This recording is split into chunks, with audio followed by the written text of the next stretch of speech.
Então, Piccoli, um jogo decisivo, claro, com uma boa vantagem construída em Cruz Alta. O que tu pediu nessa semana, o que tu trabalhou nessa semana para esse confronto, para não entrar naquilo que já ganhou, mas também de usar esse tempo, talvez, para uma preparação para o próximo jogo? A tua pergunta ela é uma armadilha para mim, sabe? Ela me dá um lado e me puxa no outro, né? Me derruba no outro. Boa tarde a todos aí. Por que eu estou te falando isso? É um dos momentos mais difíceis para o treinador trabalhar. A questão anímica da situação toda. E essa situação, ao mesmo tempo que eu vou cobrar a seriedade deles, se eu inventar muita coisinha aí, eu estou dando uma impressão de que... Você entendeu? Então já falei pós-jogo lá, não altera nada o meu pensamento. Vai para dentro de campo, todos que estiverem na melhor condição. E por mais que às vezes nós tenhamos a necessidade de controlar um ou outro atleta, eu tenho uma dificuldade muito grande dessa situação de poupa esse, poupa aquele, empurra pra lá, puxa pra cá. Hoje eu já conheço um pouco melhor esse grupo, eu já compreendo um pouquinho melhor o que eles podem me dar e não vejo a necessidade de ficar poupando. Existe um risco de você, daqui a pouco, dentro do jogo, perder um atleta por outra situação. Mas aí é do jogo. O que eu vou ainda trabalhar hoje à tarde, porque eu não trabalhei o suficiente ontem, né? Ontem foi apenas uma conversa com quem jogou. E o pessoal que não estava relacionado e mais os que jogaram um pouco menos, trabalharam um pouco mais forte. É em cima da ideia macro, a ideia maior. A ideia maior é que nós não vamos ter tempo para ficar inventando coisinha no decorrer do caminho agora. É importante que eles tenham consciência que continua valendo 3 pontos e a proposta que foi colocada dentro do vestiário é sempre a mesma. Tem 3 pontos em disputa, nós vamos atrás dos 3 pontos. O princípio todo do nosso trabalho é em cima dessa ideia. 3 pontos, cara, não interessa onde é, vamos buscar os 3 pontos. Aí aconteceu aquelas coisas que só acontecem dentro do futebol, no que diz respeito ao esporte coletivo, que daqui a pouco a coisa não andou e tal, daqui a pouco você sai com 1 ponto, paciência. Mas nós entregamos tudo para buscar os 3. Então essa é a ideia que é vendida desde que eu cheguei e na verdade é o que eu acredito. Em relação a observar algumas possibilidades, se o jogo me mostrar que é possível, a gente faz, como já fizemos também no primeiro jogo. A gente pode observar um momento sem o centroavante, né? Sem um lado de referência. Nós buscamos flutuar um pouco mais o Garratti, um pouco mais o Robinho, já que existia aquela marcação individual e daqui a pouco se não tem mais quem os caras marcar, poderia trazer alguma dificuldade, e até trouxe, nós não soubemos aproveitar. Então, se for olhar o trabalho todo, passa mais ou menos por aí. Eu tenho um pouquinho de dificuldade com esse tipo de jogo me incomoda muito. Piccoli, tu está indo para o teu 4º jogo, né? O que tu ainda, agora já indo para um 4º jogo, o que tu ainda tem que aprimorar? O que tu ainda acha que o Pelotas pode evoluir na tua mão em relação a time? Fazer 2 tempos intensos. Nós ainda não fizemos isso. Aí pode ser que alguém até diga, mas é impossível de fazer 2 tempos. Não, depende do que é a intensidade conceitual, naquilo que é passado para o atleta. Intensidade para mim é poder de concentração o tempo todo e buscar fazer aquilo que foi treinado o tempo todo. Isso aí é intensidade para mim, dentro da minha ideia de jogo. Ainda está faltando isso. E nós não vamos chegar em todas as fases da competição vivendo de um tempo de jogo. Nós precisamos necessariamente ter, sim, esses tempos os mais próximos possível. Por incrível que pareça, talvez o jogo que nós temos maior controle nas 2 situações foi nesse último jogo, onde nós não tivemos o controle técnico, mas tivemos o controle de ações. O Pelotas controlou esse último jogo. Não teve qualidade de jogo, mas controlou. E o que eu busco é que eles compreendam que é importante fazer isso em todos os jogos. Ter o controle das ações durante os 2 tempos. Se isso vai ser possível ou não, nós vamos negociar ali dentro de campo. Mas nós vamos entrar pensando sim em ter esse controle dos 2 tempos com um pouco mais de volume e qualidade. Entendeu? É a ideia que eu imagino que ainda possa ser melhorado. Que se quiser alguma coisa grande da competição, precisa pensar em cima disso. Professor Piccoli, tudo bem? Tranquilo? Tudo bem, você? Tranquilo. Prazer falar com o amigo. Igualmente. Bom, quando você chegou aqui, Piccoli, no Pelotas, você observava os erros que a equipe tinha, nas coletivas, você falava. Conseguiu diminuir esses erros, Piccoli, com o tempo de trabalho? Em parte sim, mas eu nem questionava muito se eram erros, né? Eram comportamentos. E talvez o dia que eu chegar aqui e falar para vocês que a gente conseguiu ajustar o máximo possível, já ajuda a responder até outra pergunta, é porque aí nós encontramos esse equilíbrio nos dois tempos. Nós melhoramos um pouquinho a efetividade, estamos terminando mais as jogadas. Mas não está fazendo gol. Bom, vamos por partes. Quando eu cheguei aqui, a gente tinha uma dificuldade de terminar as jogadas. Criava, ia lá, entregava a bola e corria para trás. A gente melhorou um pouquinho isso aí. Independente da característica e das qualidades do adversário, é importante dizer que nós precisamos sempre focar naquilo que vai fazer a nossa ideia de jogo melhorar. Eu acredito que foi possível melhorar um pouquinho mais esse foco, de olhar para o gol e entender que ali é o lugar que nós precisamos chegar e saber como nós vamos chegar ali, para também saber de que forma que nós vamos terminar essa jogada. Esse talvez tenha sido a grande observação minha quando eu cheguei aqui, de a gente terminar essas jogadas e daqui a pouco não começar e terminar do mesmo lado, né? Por aí. Coletivamente e individualmente, Pico, onde é que tu busca aperfeiçoar? Se tem algum setor do campo, né, do time que tu busca melhorar mais ainda? Tem como fazer essa separação? Não é muito da minha postura separar, mas para uma análise acho que é importante. Penso que o nosso meio campo ainda ele tem um lastro para evoluir. E veja que eu não vou nem olhar para o último jogo onde o meio campo talvez tenha sido o maior prejudicado, porque é o cara que vai da onde saem as coisas todas bem pensadas, né? O Matheus sofreu bastante, o Wallace sofreu bastante. O Wallace buscou uma adaptação rápida, criou um jeito diferente. A gente fica ali orientando, porque aquele passinho que ele fazia para 1-2, daqui a pouco ele tem que ser só para 1, né? E brigar com a segunda bola. E o Matheus também no segundo tempo encontrou um espaço melhor. Então talvez esse seja o setor que eu ainda busco equilibrar. Porque se eu equilibrar o setor de meio, eu trago para a minha parte defensiva um pouco mais de estabilidade e um pouco mais de tranquilidade para quem está à frente deles. Mas quando a gente junta tudo isso aí, quando nós juntamos os setores, a gente percebe que para daqui a pouco fazer esse meio campo funcionar um pouquinho melhor, nós precisamos movimentar um pouco mais e ofertar um pouco mais de opção de passe. Porque esses jogadores que eu citei, principalmente o Santana e o Wallace, eles têm essa característica de buscar um passe, arriscar um pouco mais, e eu cobro isso deles. Para frente você nunca está errando. Toda vez que você jogar para frente, se a coisa não der certo, você está bem posicionado, você consegue daqui a pouco brigar novamente para retomar a bola. E partindo dessa ideia, se a gente conseguir quebrar bem o meio, provavelmente nós vamos criar um pouco mais e aí provavelmente na próxima vez que você me perguntar isso, talvez eu já esteja lá na frente, brigando um pouco mais para ajustar na frente. Mas se eu for olhar friamente, em cima das respostas que eu dei, para que a gente consiga ter os dois tempos um pouco mais consistentes, a gente precisa evoluir nos três setores, né? Nas três, defesa, meio e ataque. Mas talvez um cuidado maior onde é mais difícil de ajustar, que é o meio, e onde a gente vai trazendo para eles um pouco mais de ideias. Essas ideias, daqui a pouco no primeiro momento elas não estão bem claras, mas vai fluindo, eles vão compreender rapidamente que simplicidade é talvez a grande arma.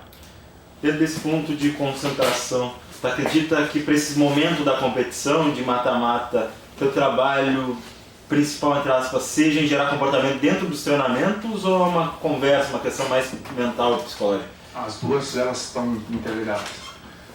Eu tenho uma conversa individual e depois eles têm como provar se entenderam com os comportamentos lá no treino.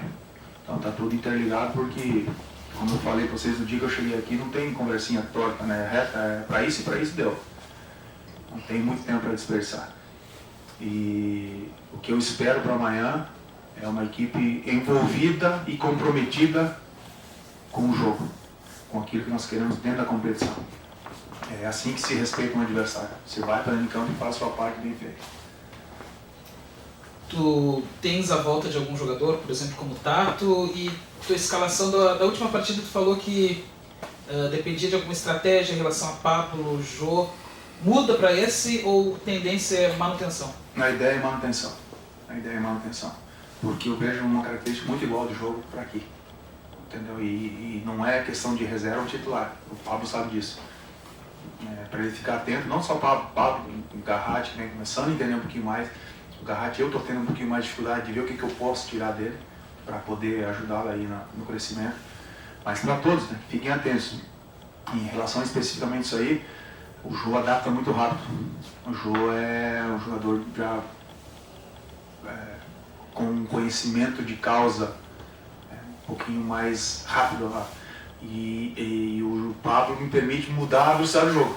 Daqui a pouco se o jogo ficar mastigando numa marcha só, com ele é movimento. Eu posso não ter um poder de definição, a característica do jogo também não é essa, mas eles são os jogadores que me permitem desajustar alguma situação que tem no adversário. O Pablo faz bem isso. A gente está compreendendo melhor o Pablo também hoje.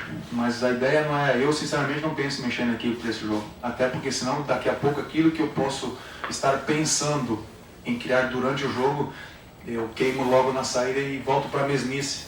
Não, mesmice não. Quero coisa diferente. O que eu tenho de estrutura na equipe, talvez seja a grande arma que a gente tem a melhorar agora, é o conjunto, né? Fazer os caras compreender rapidamente a ideia e aplicar. Tato. Ah, perdão, Tato não está liberado, perdão. Tato ainda não, Jean ainda não. Jean trabalhou conosco ontem.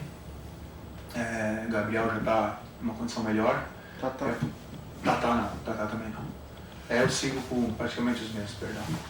O Piccoli, você numa coletiva que eu me lembro, você conversou sobre que ia conversar com o Vacaria, né, o rendimento do Vacaria. Melhorou para você o rendimento do Vacaria? Conversou com ele, Piccoli?